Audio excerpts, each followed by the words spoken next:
नमस्कार, बहुत बहुत स्वागत है आप सभी का। आपके साथ मैं हूं स्वप्निल। अफगानिस्तान में हर बीतते पल के साथ तालिबान मजबूत होता जा रहा है और तालिबान के मजबूत होते कदम से पूरी दुनिया के साथ साथ भारत की चिंताएं भी बढ़ती जा रही है। खासकर उन खुलासों के बाद जिसमें पाकिस्तानी खुफिया एजेंसी आईएसआई ने अपने लड़ाकों को यह फरमान भेजा है कि अफगानिस्तान में उन परियोजनाओं को निशाना जरूर बनाया जाए जिन परियोजनाओं में भारत सहयोगी है। उधर भारत के खिलाफ आतंकी साजिश रच रहे पाकिस्तान को उसके सदाबहार दोस्त चीन ने लाल लाल आंखें दिखानी शुरू कर दी है। आज हम अपने इस खास शो में इन दो खबरों के साथ साथ आपको यह भी बताने वाले हैं कि यूपी की राजधानी लखनऊ से गिरफ्तार आतंकी मिन्हाज के जले मोबाइल से कौन सा डेटा हासिल करने के लिए एटीएस ने उस जले हुए फोन को फॉरेंसिक लैब भेजा है। तो चलिए शुरू करते हैं स्पेशल रिपोर्ट।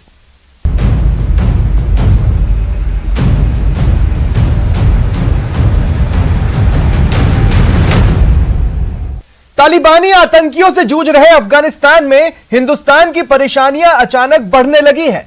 दरअसल पाकिस्तानी खुफिया एजेंसी आईएसआई ने एक बड़ी साजिश रची है और उस साजिश के तहत तालिबान की मदद करने के लिए अपने लड़ाके भी भेज दिए हैं। साथ ही अपने लड़ाके को तालिबानी आतंकियों के साथ मिलकर उन परियोजनाओं को निशाना बनाने का इशारा किया है जो अफगानिस्तान में भारत की मदद से पूरी की जा रही है या जिन परियोजनाओं में भारत ने निवेश कर रखा है। आईएसआई का अफगानिस्तान में खतरनाक प्लान।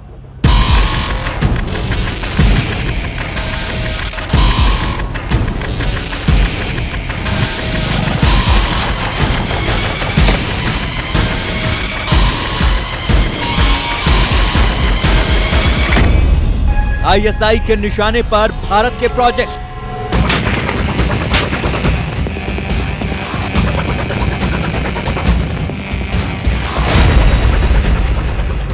तालिबान की टोली में पाकिस्तान के लड़ाके।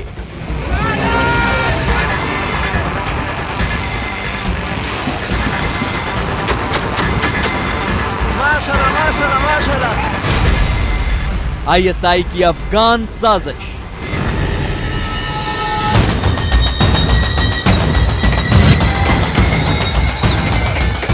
अफगानिस्तान और वहां का हाल इन दिनों दुनिया भर की नजरों में भी है और सुर्खियों में भी।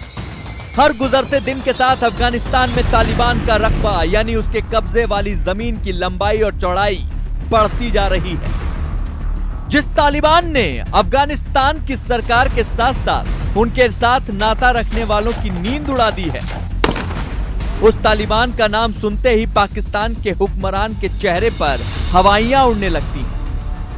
सबूत के तौर पर जरा ये देखिए, पाकिस्तान के वजीर आजम इमरान खान कैसे एक पत्रकार के सवालों और तालिबान के नाम के साए से पीछा छुड़ाने की फिराक में। इमरान साहब जवाब ले लीजिए। इमरान साहब जवाब ले लीजिए। इमरान सर बस कर यार। इमरान साहब जवाब ले लीजिए। सर आप पे आरोप लग रहे हैं। Thank you very much please. Thank you. Don't push. Sir, thank you. Don't push. He is replying. PM Imran साहब आप एक जवाब ले लीजिए। क्या तालिबान पे कंट्रोल नहीं है आपका? आप पे आरोप लग रहे हैं। Thank you very much. Thank you very much sir. Thank you. यह पाकिस्तान की दुनिया को दिखाने वाली तस्वीर है, मगर एक सच यह है कि पाकिस्तान की खुफिया एजेंसी आईएसआई ने ही तालिबान को पाला पोसा और बड़ा किया है। और जब से अफगानिस्तान में अमेरिकी फौज ने वापसी का रुख किया है, इस कदम से सबसे ज्यादा खुश हुआ है पाकिस्तान और उसकी बदनाम खुफिया एजेंसी आईएसआई। अफगानिस्तान पर कब्जे के लिए जारी जंग के बीच पाकिस्तान खुफिया एजेंसी आईएसआई ने तालिबान को एक खास मिशन पर लगाने की बड़ी खतरनाक साजिश रची है। खबर है कि आईएसआई ने अफगानिस्तान में भारत की ओर से चलाई जा रही करीब 500 से ज्यादा परियोजनाओं को निशाने पर शामिल पाकिस्तान के लड़ाकों को इशारा कर दिया है। पाकिस्तानी अफगानिस्तान पहुंच गए हैं और अशरफ घनी की सरकार के खिलाफ लड़ रहे हैं। पाकिस्तान की इंटर सर्विसेज इंटेलिजेंस ने तालिबानियों को कहा है कि वे भारत ने जो परियोजनाएं पिछले कुछ सालों में अफ़गानिस्तान में चलाई हैं और जो डैम्स और जो इमारतें इत्यादि बनाई हैं उन्हें निशाना बनाया जाए। अफगानिस्तान के 34 प्रांतों में भारत की मदद से तकरीबन 500 छोटी बड़ी परियोजनाओं को या तो अंजाम दे दिया गया है या फिर उनका काम जारी है।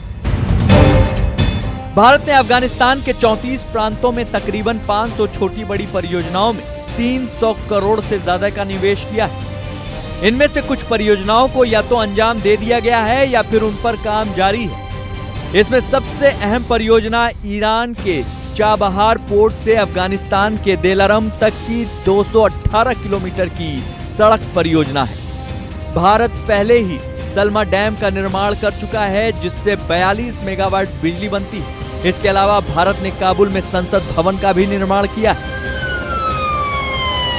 लेकिन सरहद पार के सूत्रों से मिली खबरों के मुताबिक पाकिस्तान की एजेंसी ISI ने तालिबान और अफगान सेना से लड़ रहे अपने लड़ाकों को भारत की ओर से तैयार किए गए तमाम प्रोजेक्ट्स पर हमला करके उन्हें पूरी तरह तबाह करने के निर्देश दिए। भारत ने पिछले कई सालों में अफगानिस्तान को वापस अपने पैरों पर खड़ा करने के लिए $3 बिलियन का खर्चा किया है। दिलाराम और जरांज के बीच भारत ने 218 किलोमीटर की रोड बनाई है और 2015 में अफगानिस्तान की पार्लियामेंट बिल्डिंग का उद्घाटन भी हुआ था जिसको भारत ने ही बनाया है। ये सभी परियोजनाएं अब खतरे में पड़ जाएंगी। ये बात किसी से नहीं छिपी कि तालिबान बेशक अफगानिस्तान में पले बढ़े मगर उन्हें पाकिस्तान के हुक्मरानों के इशारे पर पाकिस्तान की सेना यानी जनरल बाजवा की टुकड़ी और उनकी बदनाम खुफिया एजेंसी ISI ने ही पाला है। खबरें हैं कि अफगानिस्तान की अशरफ गनी सरकार की सेना से लड़ने के लिए पाकिस्तान के 10,000 से ज्यादा लड़ाके अफगानिस्तान पहुंच गए हैं। अफगानिस्तान की निगरानी करने वाले सरकारी सूत्रों के मुताबिक अफगानिस्तान पहुंचे पाकिस्तानी लड़ाकों को ISI की खास हिदायतें हैं। यदि भारत की परियोजनाओं पर तालिबानी हमले होते हैं तो भारत ये भरपूर कोशिश करेगा कि अफगानिस्तान की सरकार को भरपूर मदद दे। भारत इस हालत में ये ज़रूर कोशिश करेगा कि अफगानिस्तान पाकिस्तान का एक्सटेंशन ना बन पाए और इसके लिए भारत अपने राजनयिक संबंधों के द्वारा तालिबान पर दबाव ज़रूर बनाए रखेगा।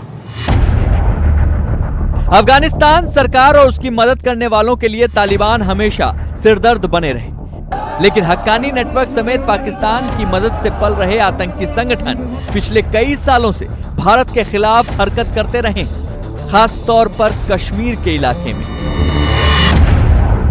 पाकिस्तान ने हमेशा इस दावे से इनकार किया है कि उसका तालिबान से कोई गठजोड़ है, लेकिन पिछले ही महीने क्वेटा के पास पाकिस्तानी सेना की मौजूदगी में तालिबान के काफिले से गुजरने के एक वीडियो ने पाकिस्तानी दावों की हवा निकाल दी थी।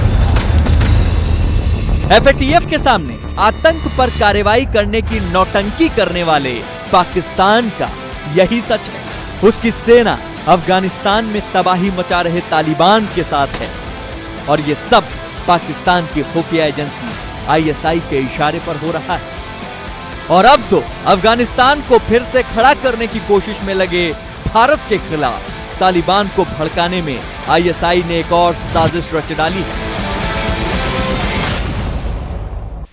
एक तरफ पाकिस्तान ने अफगानिस्तान में तालिबान के साथ मिलकर आतंक को नई शक्ल देने की कोशिश की है, तो वहीं आतंक को पनाह देने और पालने के मामले में पहली बार चीन ने पाकिस्तान को लाल आंखें दिखानी शुरू कर दी है।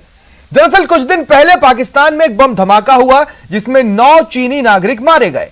इस एक वारदात से ड्रैगन के होश उड़ गए और उसने न केवल पाकिस्तान को इन आतंकियों के खिलाफ कड़ी कार्रवाई करने के लिए कहा है, बल्कि उसे अब अपनी तमाम परियोजना की सुरक्षा भी सताने लगी है।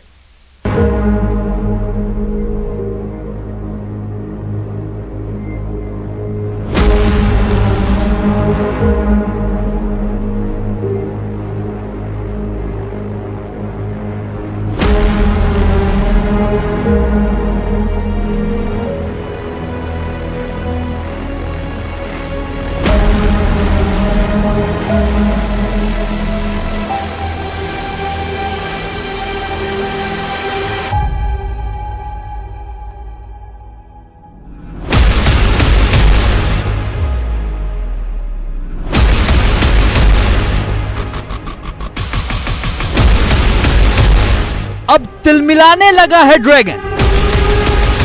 पाकिस्तान पर चीन हुआ लाल।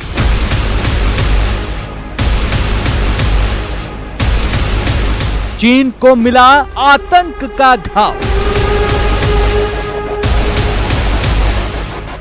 इस एक तस्वीर की बदौलत ड्रैगन तिलमिलाने लगा है। शी जिनपिंग को महसूस होने लगा है कि पाकिस्तान के साथ उसकी दोस्ती अब उसके लिए जी का जंजाल बन रही है, क्योंकि 5 दिन पहले पाकिस्तान के खैबर पख्तूनख्वा के कोहिस्तान में एक धमाके में बस में सवार 9 चीनी नागरिक मारे गए।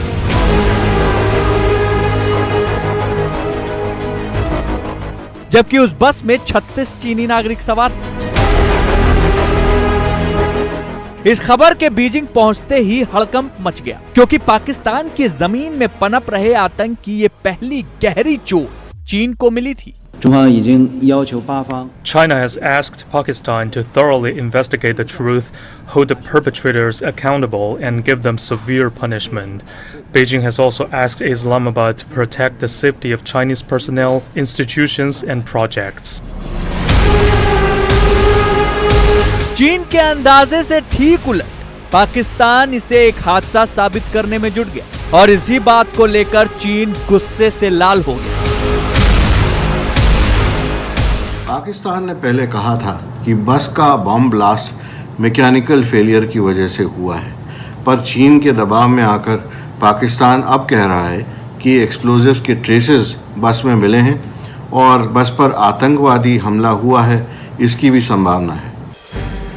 पाकिस्तान में आतंकी हमले में चीनी नागरिकों के मारे जाने से ड्रैगन अपने सदाबहार दोस्त से बेहद खफा है। बस में हुए धमाके को पाकिस्तानी अधिकारी ने अपनी फितरत के मुताबिक गैस लीक का नतीजा बताकर आतंकी वारदात से कन्नी काट ली, जिससे खफा चीन ने पाकिस्तान से 2 टूक अपनी बात कह दी। चीन के ग्लोबल टाइम्स के संपादक ने अपने ट्वीट में कहा, इस हमले में शामिल कायर आतंकी अब तक सामने नहीं आए हैं, लेकिन उन्हें तलाशा जाएगा और खत्म कर दिया जाना चाहिए। अगर पाकिस्तान की क्षमता पर्याप्त नहीं है, इसकी मंजूरी से चीन की मिसाइलों और स्पेशल फोर्स को काम पर लगाया जा सकता है। यह महज एक पैगाम नहीं है, बल्कि सरासर धमकी है जो बीजिंग ने सीधे इस्लामाबाद को दी है, और धमकी के गहरे मायने भी निकाले जा रहे हैं।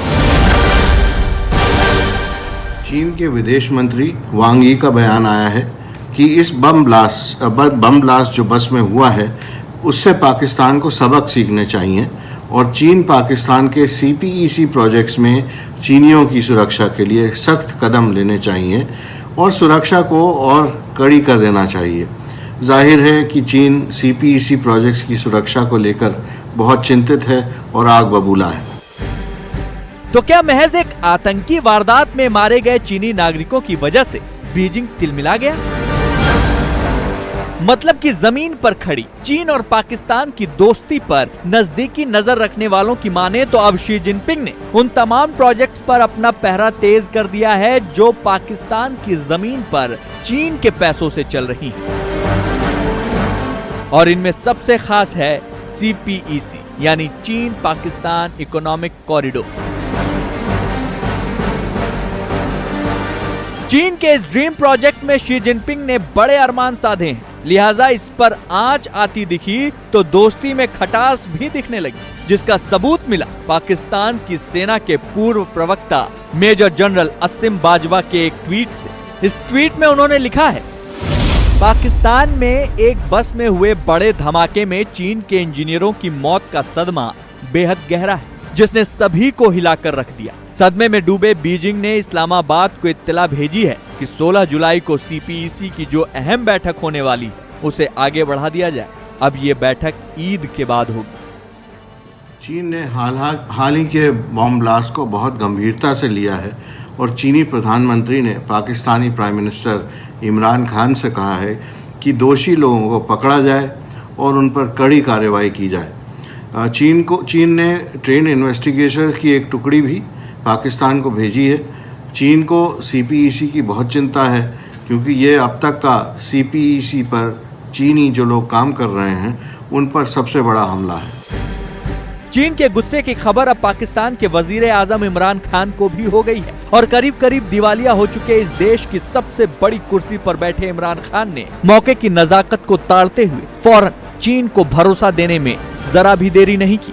इमरान ने ट्वीट करके चीन के हुक्मरानों को भरोसा दिया है कि घटना की जांच के लिए कोई कोर कसर नहीं छोड़ी जाएगी और पाकिस्तान में चीनी नागरिकों, कामगारों, परियोजनाओं और संस्थाओं की सुरक्षा उनकी सरकार की उच्च प्राथमिकता है। साफ है, इमरान खान के लिए चीन फिलहाल संकट मोचक बना हुआ है। ऐसे में अगर बीजिंग में गुस्से के बादल दिखाई दिए तो इस्लामाबाद जीते जी मर जाएगा, क्योंकि चीन से ही उसे ऑक्सीजन मिल रही है।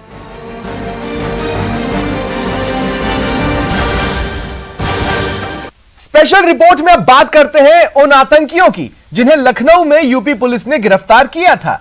इन आतंकियों में से मिन्हाज नाम के एक आतंकी के पास से एक जला हुआ मोबाइल फोन मिला था, जिसका डेटा हासिल करने की कोशिश एटीएस कर रही है। जानकारों का मानना है कि एटीएस की छापेमारी की भनक लगते ही एक ऐप के जरिए मिन्हाज ने अपने मोबाइल को गर्म करके जला डाला। अब इस जले हुए मोबाइल से डेटा हासिल करने के लिए उसे हैदराबाद के फॉरेंसिक लैब में भेजा गया है।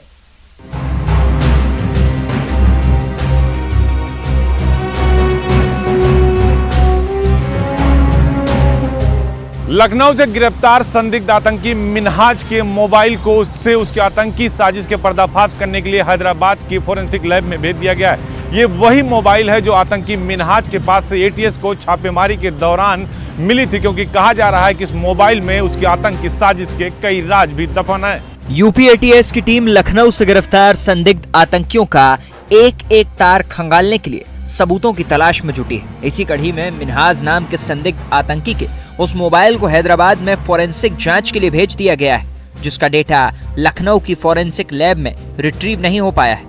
बताया जा रहा है कि एटीएस की छापेमारी के दौरान गिरफ्तार हुए मिन्हाज ने अपना मोबाइल जला दिया था। जानकारी के मुताबिक मिन्हाज ने अपना मोबाइल किसी ऐप के जरिए गर्म करके जला दिया था, जिसका नतीजा ये हुआ कि एटीएस ने मोबाइल तो बरामद कर लिया, लेकिन उसका डेटा नहीं मिला। यही वजह है कि अब हैदराबाद फोरेंसिक टीम के पास मिन्हाज का मोबाइल भेजा गया है। आशंका जताई जा रही है कि मिन्हाज के मोबाइल से बरामद डेटा एटीएस की जांच को आगे बढ़ाने में और मददगार साबित हो सकता है। खुद राज्य के डिप्टी सीएम ने एटीएस की कार्रवाई पर उसकी पीठ थपथपाई है। आतंकियों से मोबाइल मिली है और उस मोबाइल के जरिए एटीएस पूरे अंतिम राज तक पहुंच रही है। निश्चित तौर से पहुंचना चाहिए। एटीएस को बधाई है, बहुत बड़ी घटना है, उसको रोकने का काम किया है और उसमें भी इस प्रदेश की राजनीति को करने वाले और मुख्यमंत्री के पद पर रहने वाले लोगों ने सवाल उठाया है। इस सवाल का जवाब प्रदेश की जनता को उन्हें देना पड़ेगा, प्रदेश के पुलिस बल को उन्हें देना पड़ेगा, जिन्होंने अपनी जान जोखिम में डाल करके प्रदेश को बचाने का काम किया है। मैं तो उनका अभिनंदन करता हूं। दरअसल बीते 11 जुलाई को काकोरी से मिन्हाज और मड़ियाओं से मुसीर नाम के संदिग्ध आतंकियों की गिरफ्तारी की गई थी। इनके पास से प्रेशर कुकर बम, चाकू और पिस्टल बरामद हुई थी। एटीएफ ने छापेमारी के दौरान इन्हीं दोनों की निशानदेही पर शकील, मुस्तकीम और मुईद को भी गिरफ्तार किया था। इन तीनों पर इन दोनों संदिग्ध आतंकियों को बारूद और असलाह सप्लाई करने का आरोप भी लगा है। इतना ही नहीं, संदिग्ध आतंकी मिन्हाज और मुशीर को मदद करने वाले शकील, मुस्तकीम और मुईद के सामने बैठाकर भी एटीएस पूछताछ कर चुकी है। एटीएस घंटाघर के पास उस इलाके में भी गई जहां मुईद ने मुशीर को पिस्तौल की डिलीवरी दी थी। अब एटीएस इस इलाके के आसपास लगे सीसीटीवी के जरिए सबूत तलाशने में जुट गई है। उधर लखनऊ से पकड़े गए दोनों आतंकियों को रिमांड पर लेने के बाद रोजाना नई खबरों का पर्दाफाश हो रहा है। सूत्रों से मिली जानकारी के मुताबिक संदिग्ध आतंकियों के संपर्क में आए 3 लोगों की जब कॉल डिटेल निकाली गई तो उसमें कानपुर के भी 4 लोग मिले, जिनकी छानबीन में पुलिस जुट गई है। ये लोग कानपुर की नई सड़क, चमनगंज और बेगमगंज के बताए जा रहे हैं। इस दौरान जब एटीएस ने इनकी धरपकड़ के लिए छापेमारी की तो सभी के पते गलत पाए गए। अब पुलिस इन लोगों की तलाश में जुटी है कि ये लोग कौन हैं और लखनऊ से गिरफ्तार आतंकियों से इनका क्या ताल्लुक है। बताया जा रहा है कि कॉल डिटेल में 20 लोगों के नाम सामने आए, जिनमें से 4 लोगों ने कानपुर के पते पर मोबाइल कनेक्शन ले रखा था। एटीएस फिलहाल इस पूरे मामले में कड़ी से कड़ी जोड़कर जांच को आगे बढ़ा रही है। बताया जा रहा है कि ये दोनों संदिग्ध आतंकी उत्तर प्रदेश में विधानसभा चुनाव से पहले यूपी के कई नेताओं को निशाना बना सकते थे। इसके साथ ही उत्तर प्रदेश के धार्मिक स्थल काशी, मथुरा और अयोध्या भी इनके निशाने पर थे।